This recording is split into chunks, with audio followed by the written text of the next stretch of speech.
السلام علیکم بچوں، کلاس 7 آج اب ہم پڑھیں گے اسلام میں عبادت کے تصور کا بقیہ حصہ۔ اسلام میں عبادت کا تصور ہم پڑھ رہے تھے سبق۔ اللہ تعالیٰ کے عطا کردہ رزق میں سے اس کی رضا کی خاطر اس کے راستے میں مال خرچ کرنا بہت اعلیٰ عبادت ہے۔ اللہ تعالیٰ نے قرآن مجید میں نماز کے ساتھ زکوٰۃ کی ادائیگی کا حکم دیا ہے۔ جو لوگ اللہ تعالیٰ کی راہ میں مال خرچ نہیں کرتے ان کو قیامت کے دن سخت عذاب ہوگا۔ زکوٰۃ کا سب سے اہم فائدہ یہ ہے کہ معاشرے میں محبت، ہمدردی اور امن اور سکون کی فضا پیدا ہو۔ بچوں، آپ کو بتایا جا رہا ہے کہ زکوٰۃ کا نظام جو ہے وہ کس لیے قائم کیا گیا ہے کہ معاشرے میں برابری پیدا ہو، امیر امیر تر نہ ہو اور غریب غریب تر نہ ہو، اور جو مال ہم خرچ کرتے ہیں اس سے اللہ تعالیٰ بہت زیادہ خوش ہوتا ہے۔ اب مال کون سا خرچ کرنا ہے؟ جو بھی مال ہے آپ کے پاس وہ اللہ کے راستے میں خرچ کرنا ہے۔ غریبوں، مسکینوں، محتاجوں، یتیموں، بیواؤں کو دینا ہے۔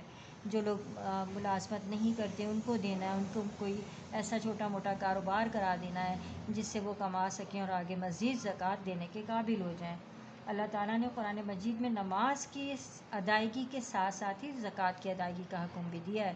دونوں حکم ساتھ ساتھ آئے تو اس سے اس کی اہمیت کا اندازہ ہوتا ہے کہ اللہ تعالیٰ نے زکوٰۃ کی دینے کی اہمیت اس قدر زیادہ بیان کی ہے کیونکہ تاکہ معاشرے بیلنس رہے۔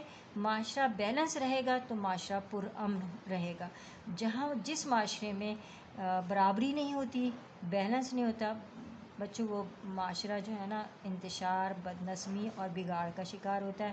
یقیناً غریب جو ہے وہ پھر جب امیر کی طرف دیکھتا ہے تو وہ کوشش کرتا ہے کہ یہ چیزیں مجھے حاصل نہیں ہیں تو مجھے کسی طرح سے حاصل ہو جائیں، جس کی صورت میں ہم غلط سورسز استعمال کرتے ہیں مال و دولت حاصل کرنے کے۔ لہٰذا اللہ تعالیٰ نے اس تمام چیزوں کے خاتمے کے لیے زکوٰۃ کا نظام قائم فرمایا اور فرمایا کہ جو لوگ اللہ کی راہ میں مال خرچ نہیں کرتے ان کو قیامت کے دن سخت عذاب ہوگا۔ کیسا عذاب ہوگا کہ یہی مال ان کے گلے میں طوق بن کے لٹکا ہوگا اور اللہ تعالیٰ کہے گا کہ لو، یہ وہ مال ہے جو تم دنیا میں جمع کر کے رکھتے تھے، اب یہ تمہارے گلے کا طوق ہے اور اس کو تم بھگتتے رہو۔ زکوٰۃ کا سب سے اہم فائدہ یہ ہے کہ معاشرے میں محبت، ہمدردی، امن اور سکون کی فضا پیدا ہوتی ہے۔ اس سے کیا ہوتا ہے؟ زکوٰۃ جب ہم دیتے ہیں تو ہمیں اگلے سے محبت ہوتی ہے، جس کو ہم دے رہے ہیں محبت ہوتی ہے تو کسی کو کچھ دیتے ہیں نا، تحفے تحائف اور چیزیں، اور ہمدردی ہوتی ہے، مدد کا جذبہ ہوتا ہے تو دیتے ہیں۔ اور یہ جب ہم زکوٰۃ محبت اور ہمدردی کے جذبے کے تحت کسی کو دیتے ہیں تو اس سے کیا پیدا ہوتا ہے؟ معاشرے میں امن اور سکون کی فضا پیدا ہوتی ہے، جیسا کہ میں نے آپ کو پہلے بتایا، ورنہ معاشرہ انتشار کا اور بگاڑ کا شکار ہو جاتا ہے، جس سے امیر امیر تر اور غریب غریب تر ہوتا ہے اور فاصلے بڑھتے چلے جاتے ہیں، اور ایک وقت ایسا آتا ہے کہ جب لوگ ایک دوسرے سے چھینا جھپٹی شروع کر دیتے ہیں۔ دیکھیں، اللہ تعالیٰ نے اسلام کو حکمت سے اتنا بھر دیا، اتنا معمور کر دیا ہے کہ اگر ہم مکمل طور پر اسلام پر عمل پیرا ہوں تو ایک ایسا معاشرہ تشکیل پائے کہ جس میں کوئی خرابی ہی نہ ہو۔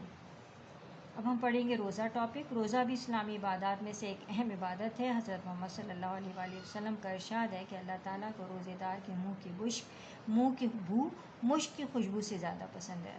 مشک کی خوشبو آپ کو پتہ ہے ہرن سے حاصل ہوتی ہے اور یہ سب سے اچھی خوشبو کہلاتی ہے۔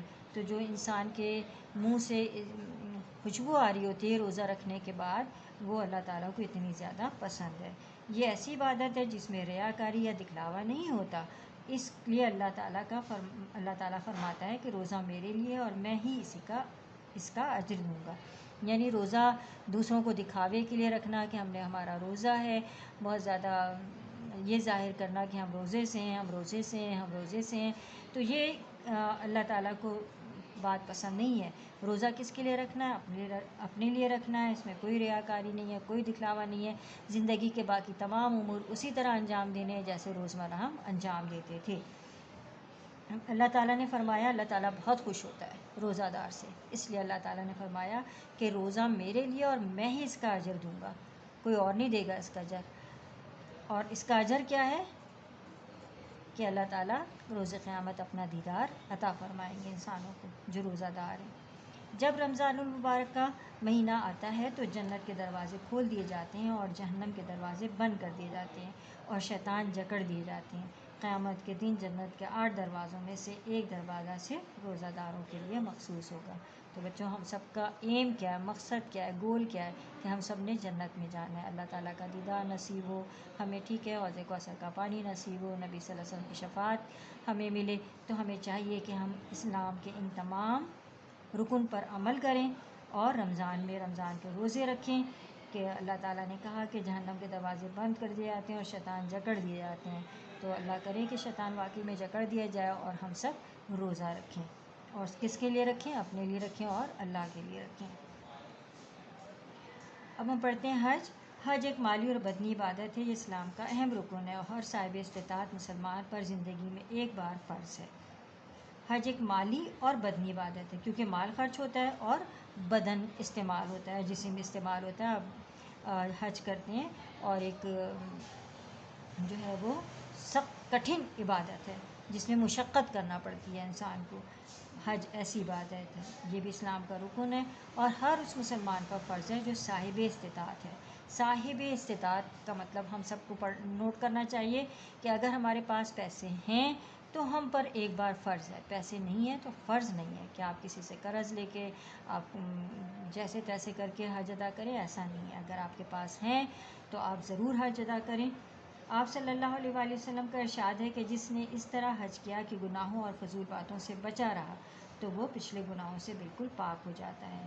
یعنی حج کے ارکان اس طرح ادا کیے کہ اس نے کوئی فضول بات نہیں کی، کوئی گناہ نہیں کیا اس دوران، تو اس کے پچھلے گناہ بھی بالکل پاک صاف ہو جاتے ہیں اور حج کر کے وہ بالکل پاک صاف ہو جاتا ہے۔ اور حج کے بعد بھی پھر یہ پاکی اور صفائی کا سلسلہ بچوں برقرار رکھنا ہے کہ اس کے بعد بھی ہم سے کوئی گناہ اور غلط کام سرزد نہ ہو۔ حج ایک ایسی جامع عبادت ہے جس میں تمام دیگر عبادات کی روح شامل ہے، ٹھیک ہے۔ حج کا ہر مرحلہ روحانی اور اخلاقی تربیت کا حامل ہے۔ دیکھیں، حج کا ہر مرحلہ روحانی اور اخلاقی تربیت کا حامل ہے۔ دیکھا ہے نا، آپ نے حج ٹی وی پر دیکھا ہی ہوگا کہ لاکھوں لوگوں کا اجتماع ہوتا ہے، تقریباً 60-65 لاکھ لوگ ہوتے ہیں۔ اتنے لوگ جمع ہوں گے ایک جگہ تو بچوں روحانی اور اخلاقی تربیت کا مظاہرہ تو کرنا ہی پڑے گا۔ اگر آپ نے صبر، تحمل، برداشت کا مظاہرہ نہیں کیا تو پھر حج تو ہوگا ہی نہیں، کیونکہ یہاں پہ بتا دیا گیا نا کہ حج زندگی کہ اگر فضول باتوں اور گناہوں سے بچا رہا تو آپ کے پچھلے گناہ بھی معاف ہو جائیں گے اور آپ بالکل پاک صاف ہو جائیں گے۔ تو لہٰذا حج کا ہر مرحلے پر ہمیں کس کا مظاہرہ کرنا ہے؟ تحمل کا، برداشت کا اور صبر کا، تبھی جو ہے وہ حج ایک پاک صاف حج ہوگا۔ حج کے عظیم الشان اجتماع سے امت مسلمہ کی شان و شوکت کا اظہار ہوتا ہے۔ میں نے آپ کو بتایا نا کہ 60-65 لاکھ لوگوں کا اجتماع ہوتا ہے۔ ایسے اجتماع کو دیکھ کے ہی دل ہیبت سے ڈر جائے کافروں کے کہ مسلمان ایک جگہ ایک اللہ کے گھر میں اتنے جمع ہو جاتے ہیں اور ان کا ایک دین ہے، ان کی سوچ ایک ہے، ان کا نبی ایک ہے، ان کی کتاب ایک ہے، ہم سب کی سوچ ایک ہے نا جو ہم ایک جگہ جمع ہوتے ہیں، اور ہمارے تمام عوامل ایک ہیں۔ حج میں 65-70 لاکھ لوگوں کا عمل ایک سا ہے، کپڑے ایک سے پہنے انہوں نے، لبیک اللہم لبیک کی صدا ایک ہے بچوں۔ تو اس سے کیا ہے، کفار میں جو ہے وہ ڈر و خوف پیدا ہو جاتا ہے، مسلمانوں کی شان و شوکت کا اظہار ہوتا ہے، اتحاد و یگانیت کا وہاں پر عملی مظاہرہ ہوتا ہے کہ مسلمان سارے ایک ہیں۔ حج کا اصل فائدہ روحانی تربیت بھی ہے کہ روحانی تربیت کا مطلب یہ ہے کہ اب آپ یہاں پر آ گئے ہیں، آپ نے تمام اللہ کے امور سر انجام دیے اور اسی طرح جو ہے آپ اللہ تعالیٰ کے تمام امور جس طرح اس نے بتائے ہیں ہمیں ادا کرتے رہیں گے، آپ کی روح جو ہے وہ پاک صاف ہو جائے گی۔ یہ اتنا دل کی گہرائیوں سے یہ عمل ادا کیا جاتا ہے بچوں کے، روح بھی پاک صاف ہو جاتی ہے۔ اگر نہ ادا کیا جائے تو سوچیں یہ اتنا مشکل مرحلہ کیا انسان انجام دے سکتا ہے؟ لاکھوں لوگوں کے بیچ میں چلنا، گرمی کو برداشت کرنا، سہنا، پانی کی پیاس، بھوک، تو یہ سب نہیں ہو سکتا جب تک کہ ہماری روحانی تربیت نہ ہو اور ہمیں ہمارا روحانی سکون نہ ملے۔ یہ قرب الہی کا بہترین ذریعہ ہے۔ قرب الہی کا مطلب اللہ تعالیٰ کا قرب حاصل کرنا، اللہ تعالیٰ کی محبت حاصل کرنے کا حج جو ہے وہ بہترین ذریعہ ہے۔ درج بالا عبادات کے علاوہ اسلام میں تبلیغ دین اور جہاد فی سبیل اللہ بھی بڑی عبادات ہیں۔ علاوہ ازیں روزمرہ میں داری سچائی، عدل و انصاف، وعدے کی پابندی، کسب حلال، حقوق و لباد کی ادائیگی، صبر و استقلال، عفو و درگزر، ایثار و قربانی سے کام لینا بھی عبادت ہے۔ اب آپ نے دیکھا یہ کہ یہاں پہ بتایا گیا کہ جہاد بھی ایک بہت بڑی عبادت ہے، جہاد کرنے کا حکم ہر مسلمان کو ہے، ٹھیک ہے، کہ جب بھی اسلام خطرے میں کہیں پڑ جاتا ہے، نظر آتا ہے، تو ہم فوری طور پر جہاد میں حصہ لیں گے۔ اس کے علاوہ کیا ہے، ہماری روزمرہ کی زندگی میں جو ہمارے حقوق العباد ہیں کہ عوامل ہیں، اس میں دیناداری، سچائی، عدل، انصاف، وعدے کی پابندی، کسب حلال، حقوق العباد کی ادائیگی، صبر و استقلال، یہ ہمارے معاملات ہیں، ٹھیک ہے بچوں۔ ان معاملات کو بھی اللہ تعالیٰ کے دین کے مطابق، اسلام کے مطابق ادا کرنا عبادت ہے۔ غیر مسلموں سے حسن سلوک اور جانوروں کو رحم کرنا بھی نیک اعمال میں شامل ہے اور عبادت کے زمرے میں آتا ہے۔ اپنی ذمہ داری کو خلوص نیت اور پوری محنت سے سر انجام دینا بھی عبادت ہے۔ اپنی ذمہ داری، اور بچوں اس وقت آپ پر کیا اور کون سی ذمہ داری ہے، اور صرف ایک ذمہ داری والدین ڈالتے ہیں، وہ کس کی؟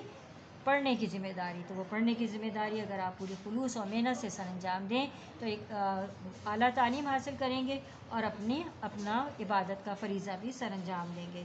غرض کوئی کام بھی اللہ تعالیٰ کی رضا کے لیے کیا جائے اور نبی اکرم صلی اللہ علیہ وسلم کے اسوہ حسنہ کو سامنے رکھ کر کیا جائے تو وہ کام عین عبادت ہے، یعنی قرآن و سنت کے مطابق کیا گیا کام، تمام کام اللہ اور اس کے رسول کے حکم کے مطابق ہوگا اور یہ عین عبادت ہوگا۔